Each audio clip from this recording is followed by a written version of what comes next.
This is one of my clients, age 83. He's a widower. He has 3 children, 8 grandchildren, 5 great-grandsons. He served in the army as an officer in a police unit. He has a right hemiparesis. In 1995, he had a stroke. He felt like his head had been struck by lightning.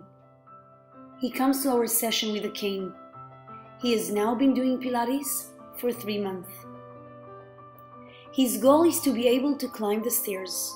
It bothers him that he feels weak and tired after climbing the stairs at the entrance of his house. He wants to go up faster, like a normal person, and continue to walk afterwards without being exhausted. To perform the function of going up the stairs, he needs to strengthen his hip flexors and increase the range of motion in the hip, knee, and ankle. My handling in these exercises focuses on the impaired leg and the pelvic stability, together with helping to prevent compensation of the other leg.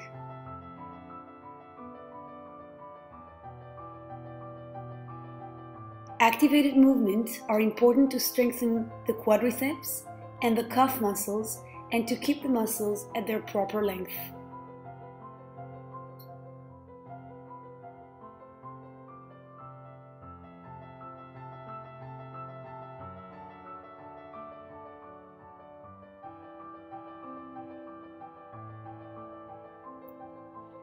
The 3 muscles we are dealing with here are the gluteus maximus, medius, and the hamstring.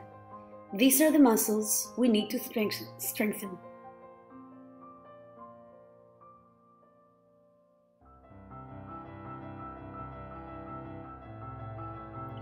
Balance exercises enhance core activation and improve posture and stability, and these are all a necessary part of climbing the stairs. Range of motion in the shoulder and strength in the biceps and the triceps help us pull the railing.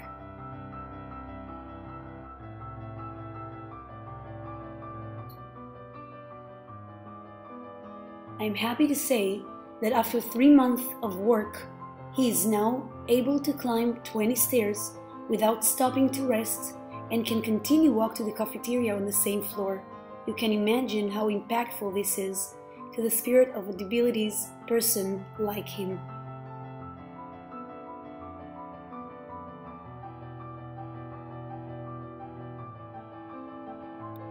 This is my second client, age 61. He is married. He has 3 children and 1 grandchild. He was a farmer. He has a left hemiplegia. On September 2012, he had a sudden strong headache. He fainted and lost consciousness. He now has a range of movement limitation in his left shoulder. Now, instead of working his fields and enjoying a nice bike ride every now and then, he requires a full-time caregiver and a wheelchair. For him, moving from lying to sitting is very important. From the first day he came to my studio, he complained about being dependent on someone for everything, even simple function like waking up at night and wanting a drink of water, or needing to use the restroom. He wanted his freedom and dignity back. The first step, of course, was to help him move from the position of lying on his back to lying on his impaired side, so that the strength from his healthy side would help him push himself up to sit. To do this, we needed a range of motion of the hip and knee, and to strengthen the quadriceps so that he could bend his knees. For the second step, pushing himself up to sit, we focused on upper body strength, the triceps and the biceps. Oblique strength and stretch help for the rotation.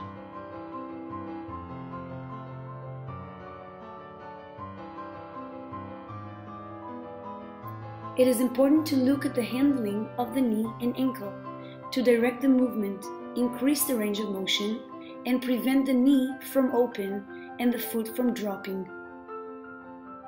I use synthetic grass carpeting to help stimulate the sensory system.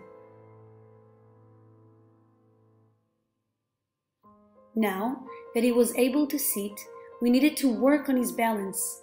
For this, he would use his transversus abdominis strength to try to control and stabilize his pelvis. Here, as you can see, he's doing it by himself. We've been working together for 6 months now, and although he continues to struggle, I can see him making strides with his core control and his ability to sit. This is my third client, age 68. He is married. He has 3 kids and 2 grandchildren. He suffers from the right hemiparesis. His first stroke was in 1998 while he was working in the aerial industry. He felt his right side become very heavy. He didn't lose consciousness. He suffered a second stroke in 2007 while he was at home. He felt that it caused him to lose his general feeling of balance. We've been working together for almost a year. When I initially asked him what his main goal in our Pilates session would be, he said that he wanted to learn how to rise quickly from low seats, like his sofa, and stand up with stability so he can work to the front of the house and open the door to his grandchildren when they come to visit.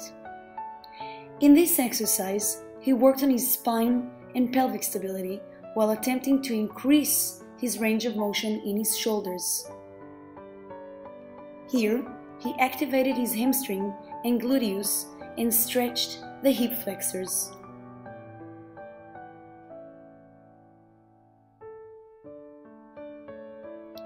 Because this was a complex task for him, we found our way to work on the function with the right adaptation.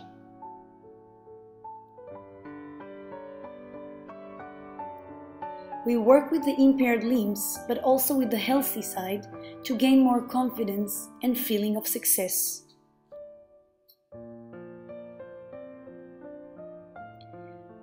We use the core line to increase the range of motion in the shoulder.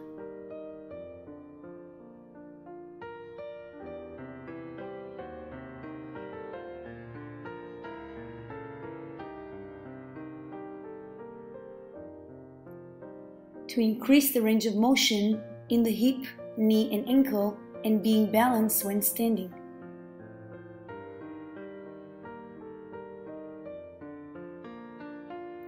Also, to work on balance, I challenge him by being on his knees and work with a mobile surface like the orbit. After more than 6 months, I can see his effort to put more weight on his impaired leg while coming up to stand. We can appreciate the flow of the movement result from the improvement he made by strengthening the muscle relevant to this function and by improving his ability to balance while standing. With the right exercises and the right adaptation, we as a Pilates teachers can help to improve patients' ability to regain their lost skills, and by that, helping them having back their freedom, their dignity, and their sense of normalcy.